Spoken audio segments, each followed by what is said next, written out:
ভারত পাকিস্তানের মধ্যকার ঘটনার প্রভাব পড়তে শুরু করেছে দুই দেশের ক্রিকেটের মাঝেও।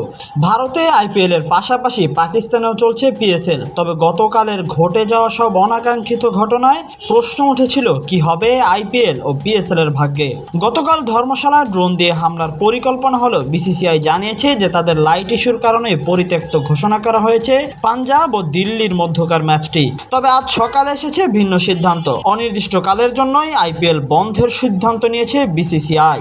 আইপিএলে বাকি আছে এখনও প্রায় 15টি ম্যাচ, কিন্তু ভারত পাকিস্তানের বর্তমান পরিস্থিতিতে এমন সিদ্ধান্তটা নিতে বাধ্যই হয়েছেন তারা। তবে পাকিস্তানের রাওয়ালপিন্ডিতে গতকালকের হামলার পরও পিএসএল শেষ করার সিদ্ধান্ত নিয়েছে পিসিবি। পিএসএল এর বাকি কেবল 8টি ম্যাচ, তার পুরোটাই হবে সংযুক্ত আরব আমিরাতে। প্লেয়ারদের মানসিক ভাব ও কোচিং স্টাফদের নিরাপত্তার কথা ভেবেই সিদ্ধান্ত নিয়েছে পিসিবি। প্লেয়াররাও খেলতে রাজি নয়, কিন্তু শেষ পর্যন্ত তাদের নিরাপত্তার উপরে নির্ভর করবে সবকিছু।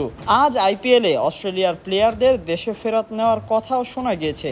এমন পরিস্থিতিতে কি হতে পারে দুই দেশের ক্রিকেট মহলে, সেটাই এখন মূল প্রশ্ন। Tahsin Ahmed, BD archive.